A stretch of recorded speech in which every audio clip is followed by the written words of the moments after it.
Hi, everyone. It's cousin Will here. Um, I'm just doing a little bit of an extra video in response to the because episode 2 on cybersecurity, just for the poker analysis. We did delve into the poker analysis pretty deeply, but I there were some things I wanted to go over, particularly in regards to the GTO solver work that I had done in preparation, that I really didn't get a chance to discuss during the podcast because I just thought it was going to probably be too detailed and not that interesting for Gerry to hear, or even Rich because he wasn't in that game. But I do think it's important to talk about because I think those that are studied in poker might find that some of the analysis that we did there seemed a little bit kind of crazy that we would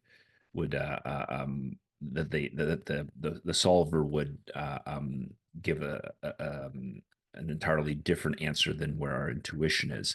And I just wanted to sort of delve into why that was the case and also the limitations with respects to the solver work, both in general, but also in how I did it, because I think it's reasonable to have a lot of questions about the assumptions, because there's always a lot of assumptions when solvers are entailed. So, just briefly, then I'm going to just share the poker hand here.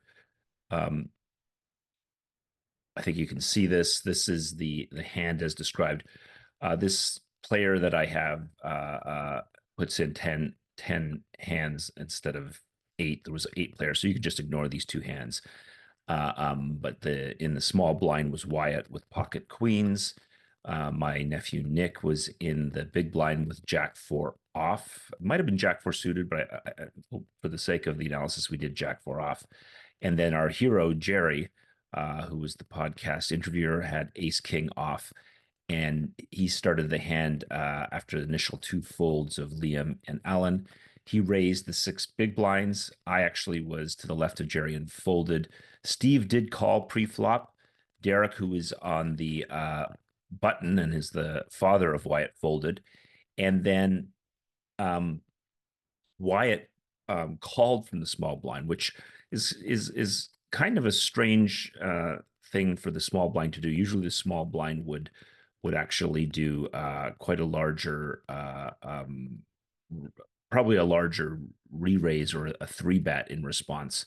When you look at a lot of small blind ranges, because you don't want to invite big blind into the hand, usually most of the ranges are either going to be a three bet or fold.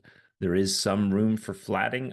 Pocket queens, not usually in the flatting range, although there is a sliver of flatting in the Canu ranges, the Canu 7 ranges by Alex from Upswing there.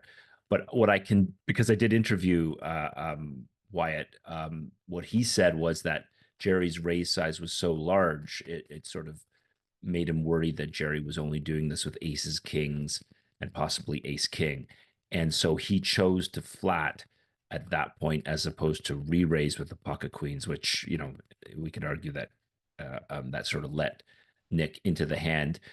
Nick ended up calling because Nick is very loose pre-flop, but fairly aggressive post-flop, and he plays an aggressive style that allows him to take advantage of people, particularly on the turns and rivers, and get them to fold the better hand, which is actually what happened in this hand. So it's actually a fairly uh, um, successful strategy for him, and he's been able to win a lot with that, at least up to date. And I should state that of all the people at the table, Wyatt and Nicholas are the ones that are probably playing the most poker, both online and in live games, and they're doing a lot of studying. So they're actually very good poker players. Maybe that didn't come out in the podcast, but out of everybody at the table, they may actually be the most experienced poker players in terms of being up with poker strategy and theory. So that was the hand. You can see here the flop and the turn listed as well. Pretty much on the flop, what happened was Nick, Wyatt and Nick checked, Gerry bet, Steve folded, and then Wyatt and Nick called, and then on the turn, Both Wyatt and Nick checked again, even though Nick had made a Jack 4 for 2 pair. Gerry ended up betting on the turn again, and Wyatt initially called that bet, and it's at that point that Nick raised all in, and Gerry contemplated for a long while, and then eventually folded his hand, and then Wyatt called, and when I spoke to Wyatt, he said that if Gerry had called, he probably would have folded because now he only has pocket queens, and really his only chance would be if a 10 came, or possibly a queen came, and he developed trip queens, or more ideally a 10 to give him the nut straight, and on that board the nuts. But he said that he thought that Nicholas could be doing this with some form of pair plus, uh, um, um, I guess, gutter straight draw, and so he would have called Nick. But when Gerry called, he just figured he was beat, and in actual fact, he obviously was beat, and ended up folding at that point, which ended up being the correct fold against both Jack 4 and Ace King because you're losing to both hands. But because Gerry folded, and because he knew that Nicholas was a very competent player, but also a loose, aggressive player, that's the reason that he chose to call, which I don't think is unreasonable. Obviously, he was behind in the hand at that point, but he had a lot of outs. A queen, a 10, even an ace or king would have counterfeited Nicholas's Jack 4 2 pair. So it wasn't an unreasonable call. But interestingly enough, he did say that he would have folded. So I mean, you can see the equities here in the hand, but I think it's a little bit easier if I share instead just this um, sort of just a more clear demonstration of the various equities of the hands versus hands. You can see here Gerry's hand is ace king on a board of ace king Jack 4. He has top 2 pair. Wyatt has queens, and Nick on the turn has acquired an inferior 2 pair Jack 4. So a very good hand, but the second best hand to Gerry's, a hand that could get him into trouble. I think when I spoke to Nick, when he paired up the second pair, when he chose to check raise all in, he thought he was doing that for value. I mean, obviously, he should have recognized that ace king could be there, but obviously ace queen could be there as well. Pocket queens, he was figuring was in Gerry's range as well. But in the end, he chose to shove all in because he made 2 pair, increasing the absolute strength of his hand, but not necessarily recognizing that the relative strength of his hand might be impaired against the obvious combinations of ace king that Gerry would have in his range. So that is again just a summary of the hand. And when Gerry turned over the hand in game after everyone else turned over, because when Wyatt called with his queens after Gerry had folded, they both turned over their hand, and then they went to showdown. As it turns out, the river was a blank, and Nick scooped the entire pot. But Gerry turned over his hand live just to sort of turn to me and Steve and say, "Hey, I folded the best hand here. Was this a bad fold?" And almost immediately, everybody at the table said, "Oh yeah, that was definitely a bad fold." And when you look at this from a hand versus hand analysis, it's clearly a bad fold. He was 76% chance to win when Nick shoved all in. Of course, Gerry, as he stated in the podcast, wasn't concerned about aces or kings. He blocks those, and he would have figured that if Nick had aces or kings, or Wyatt even for that matter had aces or kings, that they would have re-raised pre-flop. He was worried mainly about pocket jacks, and we did talk about the fact that you can't really be fixated on just one holding. You got to think of your opponents of having a range of hands that might beat you. You can get into trouble if you just think of one possible combination, or one possible holding. And but for whatever reason, that was what was determining things. Obviously, pocket fours would be something that Gerry would also be worried about. In the end, he folded the best hand, even though he had a clear equity advantage, like an almost overwhelming equity advantage. It's not 100% though, admittedly. But then there was the concern about how much money he had already put into the pot because he had raised so big pre-flop. We just started with 75 big blinds and was making relatively large bets both on the flop and the turn, so that he didn't really have a lot of money left behind. So the issue of being pot committed comes up. And so the immediate reaction was that he should have called this. He was pot committed. He had a dominating two pair hand, and that Nick could be potentially overvaluing or bluffing. Something that, obviously Wyatt was suspicious of, and probably everybody else at the table who had been watching Nick play a very loose, aggressive strategy should have been suspicious of as well. So I think intuition wise, just from a hand versus hand analysis wise, a clear poor fold, especially against capable players like both Nick and Wyatt are. But let's now delve into exactly how the solver was sort of looking at this. And I will just stop the share there, and we're going to move into the first sharing of some solver analysis now. So let me just get that to come up. So I should explain, like, obviously there are different solvers out there. People can purchase solvers, create solvers, make solvers. Ken 7 Alex Miller was one of the first people that was using solvers, apparently like 10 years ago, for instance. But there are all sorts of different solutions now. I don't, I shouldn't say that. I have a very weak version of a solver that I have. It's sort of based off of Flopzilla software. It's not very good, and it can't really run a lot of things. And I've played around with it a little bit.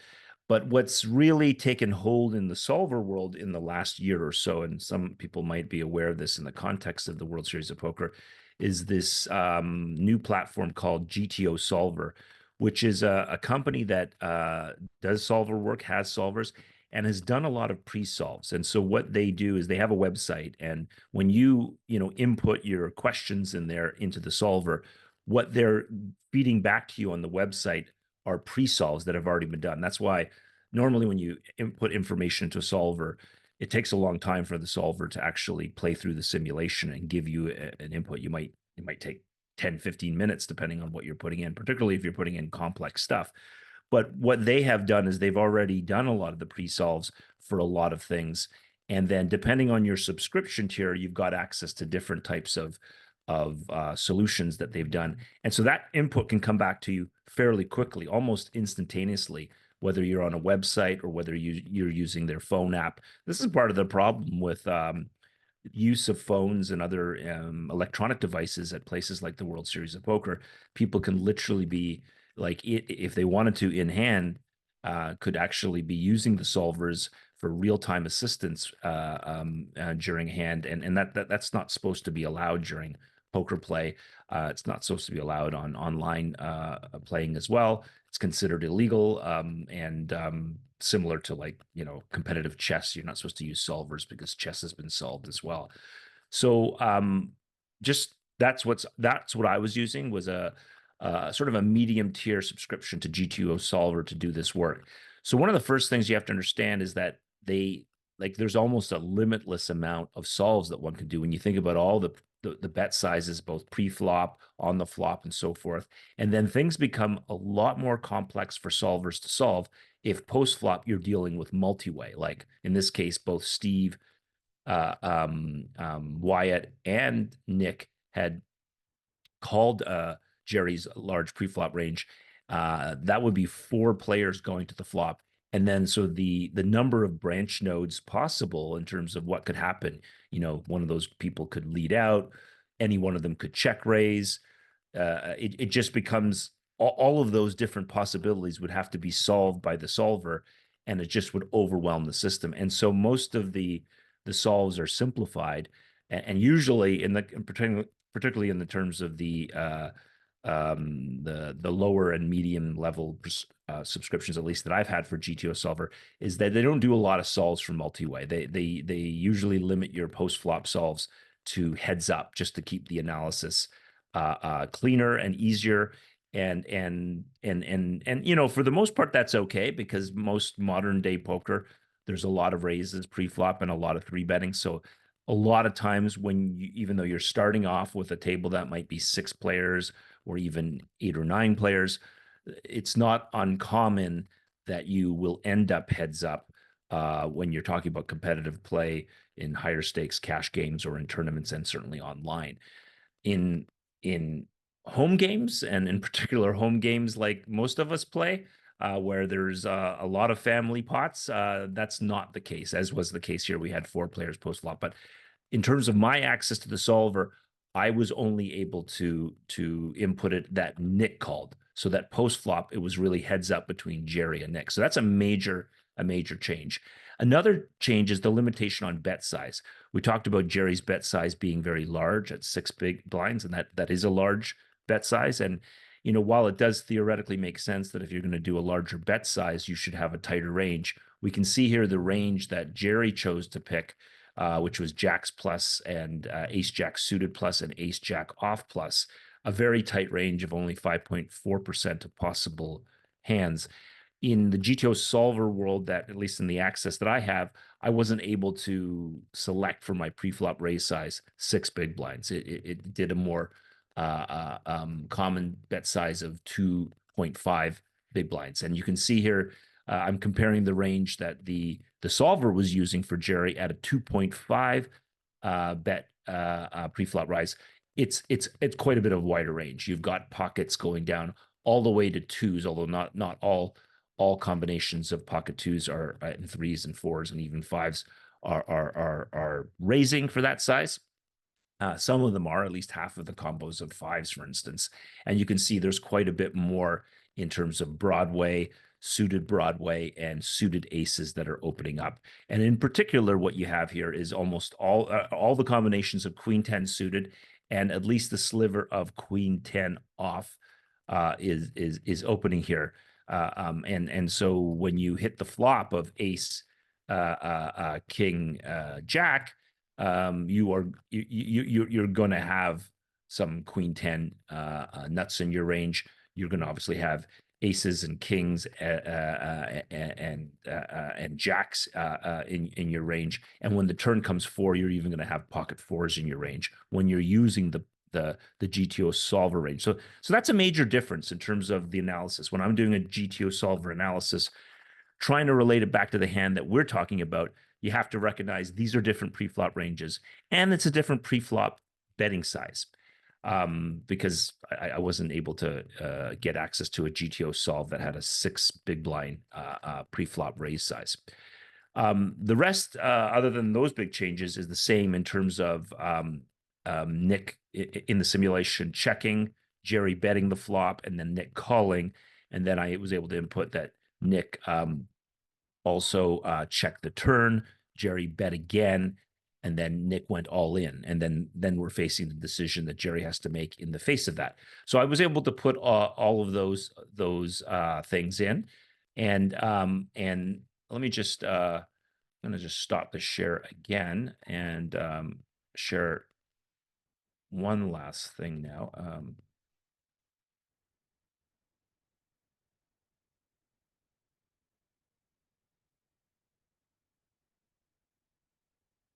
That's not the one, obviously. That was the one I just showed you. The one I wanted to show you. This is the one.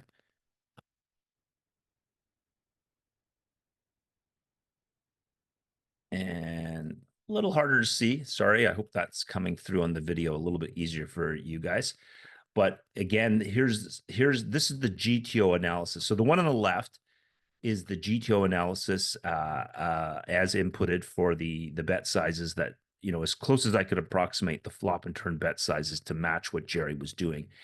And one of the things you'll notice here is that when Nick goes all in, Gerry should be calling with aces and kings as well as fours and queen 10 suited. He should be calling with all those combos. And we've already stated that Gerry's range as he had used, he wouldn't have had queen 10 suited and he wouldn't have had pocket fours, but the solver does. But it's obviously calling with aces, kings, and jacks. But in terms of ace king, it's hard to see here, but what you'll see here is there's a little sliver of combinations for ace king that about half of which are calling, that's the green call, and then half of which are folding at blue. Now, the first question you might ask is, why is it so why is it such a thin sliver of combos? Like why are and what the reason that is the case is because for the bet sizes that I was choosing, there weren't that many combos of ace king that the solver thought we should be doing that with, both the bet size on the flop, but in particular the bet size in the turn. So that when Nick re-raises, you have very few combos of ace king to decide to bet, to decide to call or fold with. When I was able to, for instance, input smaller bet sizes for ace king, both on the flop and the turn. And when I did that, in combination with the smaller preflop size, you can see here that there's almost the full possibility of the ace king combos there left. And while there is a sliver of calling, the vast majority are folding. And this kind of just makes sense because if you're betting smaller preflop and betting smaller on the flop and the turn, you're not as pot committed when Nick goes all in. And then you can start to look at saying, oh, ace king, that's top two pair, but I'm beat by sets of fours, I'm beat by sets of jacks, I'm beat by queen 10. And so because I'm less pot committed and Nick is declaring that he could potentially be beating me. Obviously, he could be bluffing as well. It's a very polarized bet potentially, particularly when you haven't been betting that much and now you're facing a larger raise. What you can see here is it's even more less pot committed and more reasonable for Gerry to fold. But the other thing to recognize here is just there's more combinations of ace king. So what this is also reinforcing is that the solver doesn't want Gerry to be betting bigger bets on the turn and even the flop. And it would prefer that Gerry bet smaller on the flop and turn, or even consider checking back the flop and turn. And why is that? Well, there's a number of reasons that you would want to do that from an unexploitable solver perspective. And I think it reinforces a number of poker theory principles with respects to bet sizing on the flop and the turn. First of all, you should be betting large bets, and you should be betting large bets less frequently when you're in a situation where you have the nuts or you could be bluffing. So obviously Gerry doesn't currently have the nuts, but in his range are the nuts. He could have, queen 10 suited, presumably, and he could have, not the absolute nuts, but certainly reasonable nuts in terms of pocket aces, pocket kings, and pocket jacks and stuff like that. But like at the end of the day, you really should be only betting large bets like that when you have a range that is kind of like polarized, that it could either be super nutted, like the absolute best hand, or a bluff.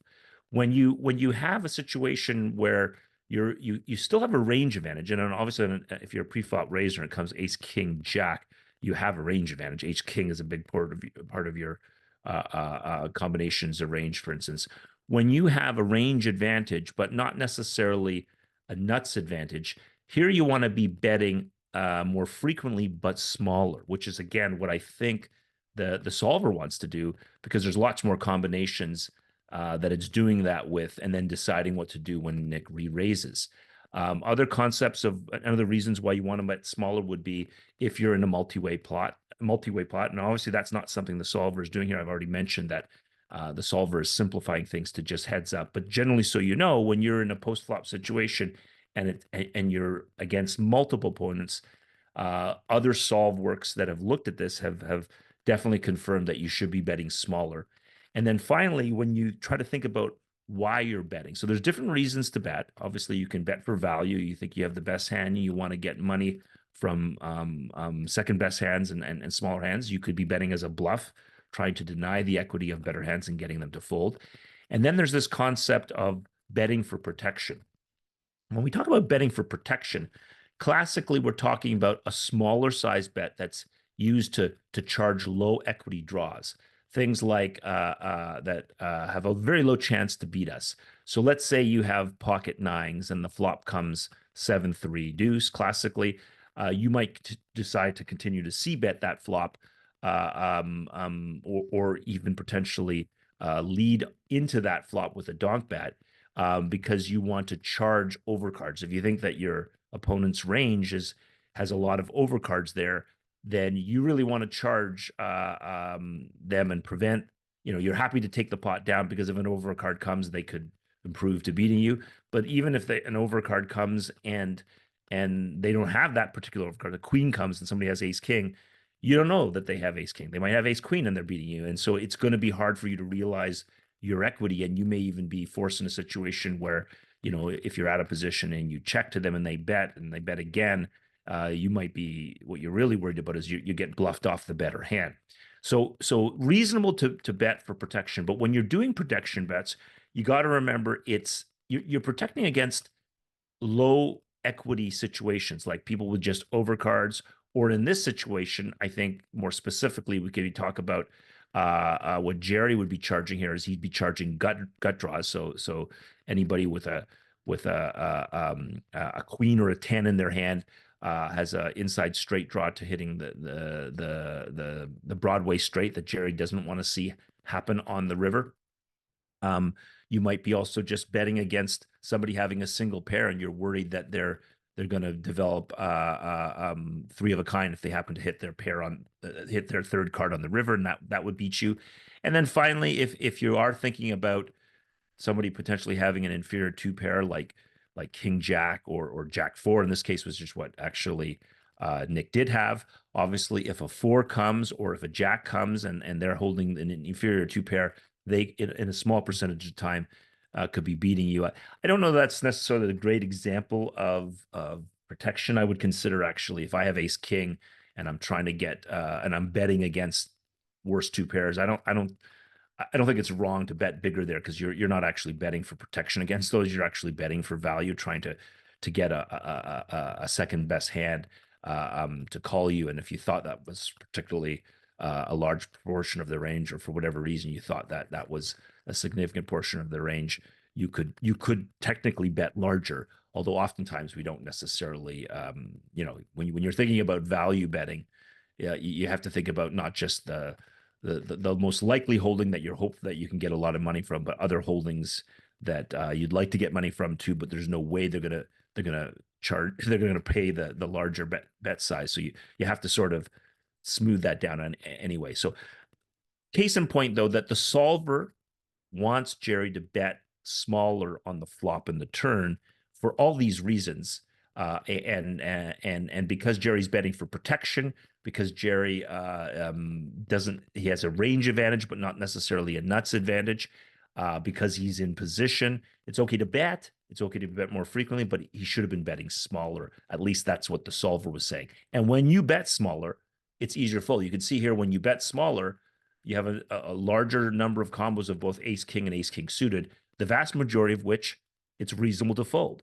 When you bet bigger and you're more pot committed, it's a very tiny sliver you can see here of ace king off and ace king suited combos you have, but it's about a 50% call just because you're more pot committed. And so let me just stop that there, and I'm gonna share one last thing with you guys, just to talk about the break-even call analysis. So I think you guys can see that here. No figures here. This is just classic poker math. You can get this out of the Mathematics of Poker by Matthew Jonda. The formula for a break-even call is the amount you have to call, the amount Gerry has to call, divided by what was originally in the pot, what was Nick's bet, and the amount that I have to call. So just that's the strict math. So when I was putting in the numbers here on the GTO Wizard, it had Gerry having to call 40 to win 111. In the actual hand, I think he had to call 50 to win 130. So it was roughly the same. So your break-even call percentage was, in the GTO Wizard calculation, 26%. In the hand, it was 27%. So very, very similar. Of note, if we were using the smaller bet size, not just the preflop bet size that the solver was asking me to do, but also smaller sizes on the flop and turn, which uh, um, the solver, when I was playing around with it, wanted me to do so that I had those wider ace king ranges left here. So if I was betting smaller sizes, now Gerry had to call 91, a larger call size to win us a relatively smaller pot at 114. You can see here the break even call is 44%. So what does this mean? Like it means that break even call means I got to be right 27% of the time in order to call based on the initial GTO Wizard analysis and what was going on in the hand in terms of just the bet sizes in relation to the pot. So that's just strict mathematics. We can see here if we had betted small on the pre-flop and betted small on the flop and turn, when Nick goes all in, we have to be right 44% of the time. So we're definitely less pot committed when we have to be right 44% of the time, as opposed to only having to be right 27% of the time. But let's break down a little bit more precisely. What does it mean to be right 27% of the time? So one of the first questions we ask is Nick capable of turning a pair plus a gut draw into a bluff shove? And he certainly is. But how many combinations of hands are actually out there that he could do that with? Well, there's Jack 10 off, there's Queen Jack off, there's King 10 off, there's Ace 10 off, there's Ace Queen possibly. Put a question mark there. So potentially 48 combos of hands he could be doing that with. Hands that he's doing it with a bluff, and we're obviously beating, so we'd want to call in those situations. Could Nick be overvaluing a worse two pair? Obviously, he is doing that in this hand with Jack 4. He could be doing with Jack 4 suited. He could be doing with Jack 4 off. He could be doing with King 4. If he was calling pre-flop with Jack 4, he's going to be calling with King 4. So he's going to have King 4 as well. He's going to have Ace 4. He's going to have Ace Jack off. He's going to have King Jack off. So there's 33 combos of hands here that he could have a worse two pair than us. Again, we'd want to be calling in those situations if we knew that. If the hands were face up, Gerry would have obviously called. And then there's at least four combinations of Ace King. Nick could have the exact same hand of us as us if he chose again not to re-raise pre-flop, which he might not have. He sometimes plays very passively and very loose pre-flop, and then starts to get aggressive, trying to take the pot later. So that could have been in his range, but less likely, but could have been.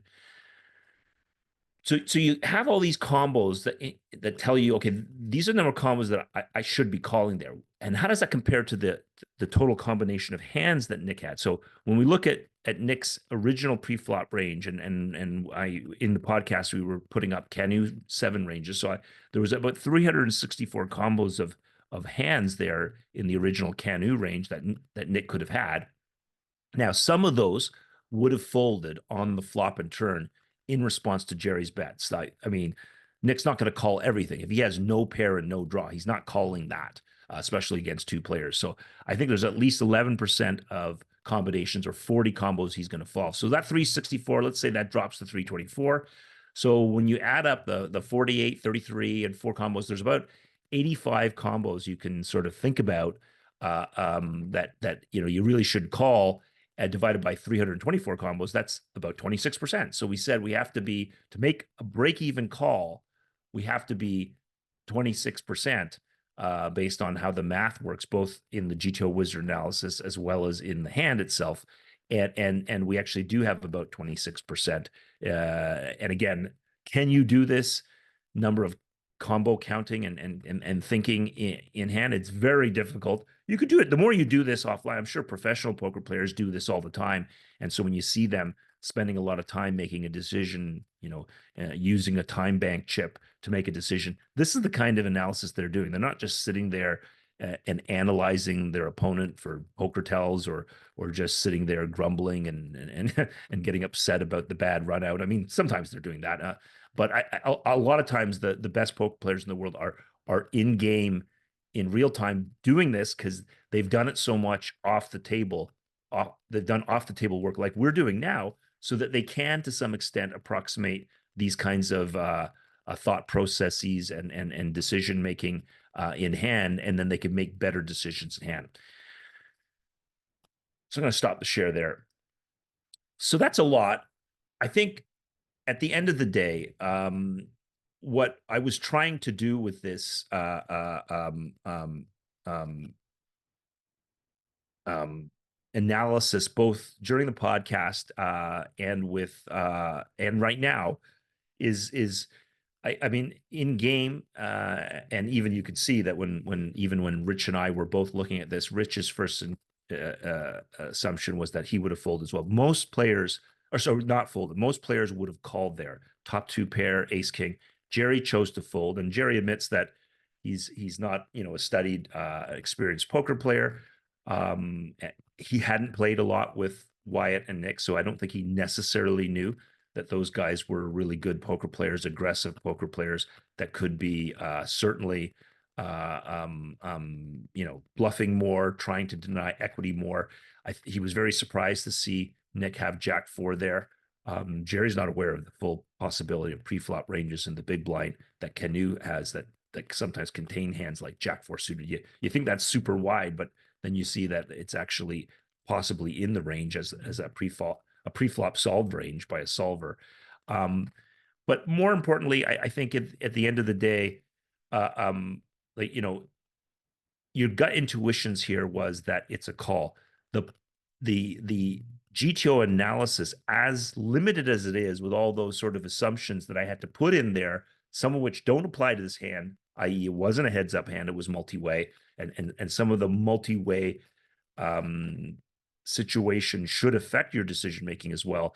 If you had a higher level of subscription to GTO Wizard, or you actually had a solver and which I don't have, you could input this as maybe not four way, and it wouldn't be important to have it four way. You could have it certainly three way and factor it in and get a more precise analysis. But you do the best you can with the GTO Wizard and with its limitations, and then you try to determine, okay, are those limitations making this solver analysis a little less relevant to the hand? And I think to some extent it probably does.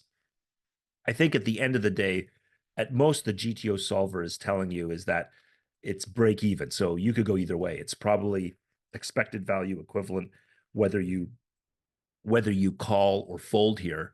But then when you have situations where it's a mixed decision, I think it's important to fall back on exploitative, and then you start to say, okay, well, you know, just how far at the top of my range am I here? Yes, I have aces, kings, and jacks. Yes, I possibly have fours and I have queen 10 suited, but I've got top two pair. I'm playing against good aggressive players like Nick and Wyatt, who are capable of bluffing and capable of overvaluing, like any of us can.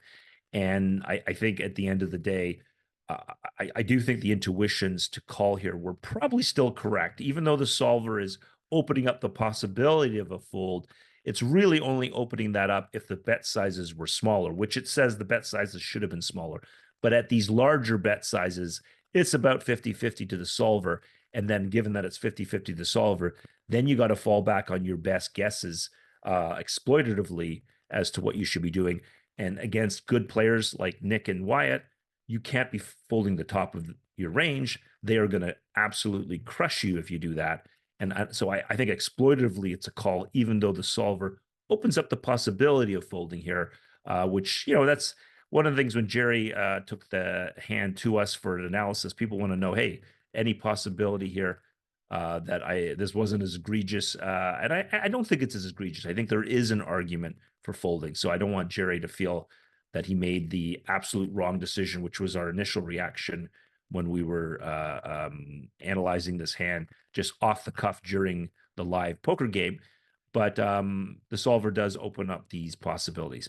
Anyway, that's it for this analysis. I think it was important to get into the details about exactly what I was doing with the solver here, just in case anybody had any question and sort of thought that, hey, that's ridiculous that the solver would tell you to fold ace king there. The solver is wrong, or somehow will, and when you were working with the solver, you must have made some mistakes there.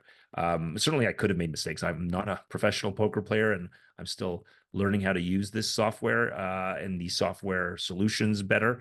But I just wanted to give you the analysis here that why I thought that the solver work I did open up the possibility that there could be an explanation as to why it wasn't a bad fold, although I still think it was a bad fold, mainly because the competition was good enough that they could have been bluffing. The competition was good enough that they could have had a wider range pre-flop and then somehow walked themselves into a worse two pair. Exactly what happened here. And I, obviously that's being a bit results oriented, but after doing all the math here and all the analysis, and knowing this, I think I could entertain the possibility of folding. And maybe if I had an opponent that was a really tight player, a player that I know never likes to bluff, not like Nick or Wyatt, I might have justified and leaned the other way. I might have said, okay, it's a break-even analysis here by the solver and the break-even call formula. Now I'm going to choose to fold against a tighter opponent. But in knowing my opponent isn't tight, is aggressive, and could be overvaluing or bluffing, I'm going to call. And I think that is when you make the best decision making, when you're aware of the full potential game theory optimal analysis, but then you overlay that with your exploitative intuition based on the players that you have at the table, based on your knowledge of how they play, because you've been watching them, because you've been learning how they play, and then you can adjust accordingly. Okay, that's it. I'm going to end that here. I hope that was useful for you. And if you haven't had a chance to watch the cybersecurity episode, please do watch that episode, not just for the poker stuff, more importantly for Gerry's expertise on cybersecurity. I think that was a brilliant discussion and is relevant to anybody today who is working individually or as part of an organization. The kind of challenges we're facing in a world full of potential cyber attacks like we're seeing. Okay, thanks guys. We'll see you at the next episode. I've been watching how the night come down. I got to feeling like I don't know how. So I went trying just to make last call.